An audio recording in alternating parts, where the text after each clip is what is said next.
Archaeologists have discovered the site of biblical Jericho, and yes, the walls did come tumbling down, and yes, I've got pictures, and yes, the Bible is wrong. Let's dig into it. Hi, I'm Jeremy. I'm a deep skeptic, also a pastor, and sorry, I couldn't resist the dad joke.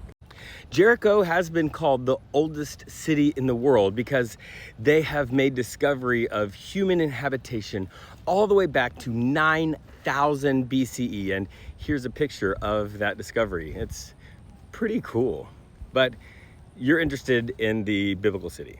The biblical site was discovered by the innovative and incredibly influential archaeologist named Kathleen Kenyon in the 1950s. Now, the site has continued to be important and excavated all the way up until the 2020s. But what she discovered was a highly fortified city with two walls. The two walls actually match what we see in the biblical narrative. In a two-walled city like this, the inner wall would be sort of the wealthy people, the people with the respectable jobs, and the ruler of the town. In between that inner wall and the outer wall would be the people who were poorer, maybe had less respectable jobs, and you can see why, right? The rich people get the two layers of fortification, and that's what we see in the biblical story. And here is a diagram from that original find showing you the two walls. It's pretty cool. The biblical narrative from the book of Joshua, though, talks about the spies from Israel going in and needing to be hidden from the authorities. They are hidden by a woman named Rahab, and her profession has been described as being a woman of the night, though that's not totally agreed upon by scholars. But that would match her being in this sort of outside part. She makes this deal because she hid the spies that when they invade, they would spare her family, and they do invade.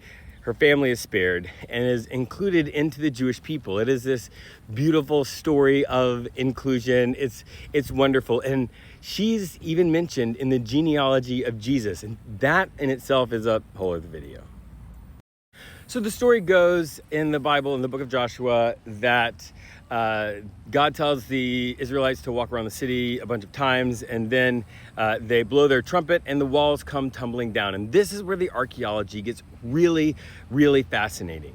So the destruction of these walls is different than expected. If an army invades, the walls will be destroyed inward. But these walls were destroyed coming out. The destruction comes out of the city. Now, here's a picture from that original research, and here's a picture from just a handful of years ago. It's not as easy to see in this picture. I did my best, but yeah, that's really interesting. And it supports what we see in the biblical narrative. However, the dating is really off. Now, the story here is written down somewhere between 600 and 700 BCE.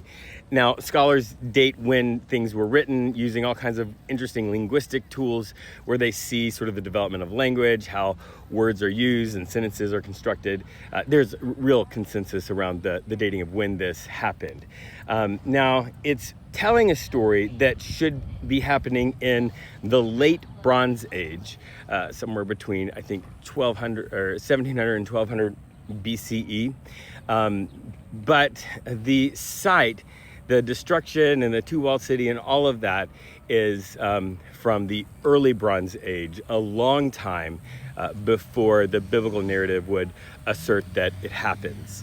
But that is interesting because it can still match with this way that we understand the construction of the narrative happened. And that's because the site was never really occupied again by a large thing. The walls were never rebuilt, nothing like that. So the ruins of this site would have been well known even up to when the story was being written, though this weird walls that fell outward.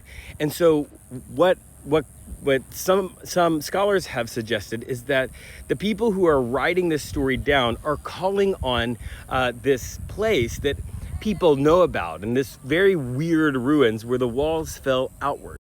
And this is why it's important to read the Bible seriously and not literally. Because if you have to have everything happen literally the way it happened, then in the Bible and the same dates, then this just means that the Bible is fake. But that's not the way people valued history and all of that at that time.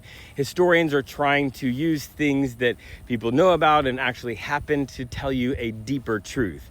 That's what's happening here in this story. And a little bonus, because I am an archaeology nerd, I just really nerd out on all this kind of stuff. The bonus is that the place that you're looking for is called Tel Es Sultan, or Sultan, or Sultan. I'm not really sure how to say that.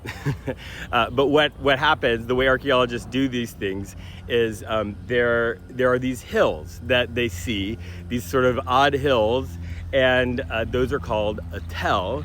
And they say, oh wait, this might be ruins or things of a city that was before. And what happens is, like, it's destroyed and the layers keep being built up, and eventually it's sort of covered over by sand over thousands of years.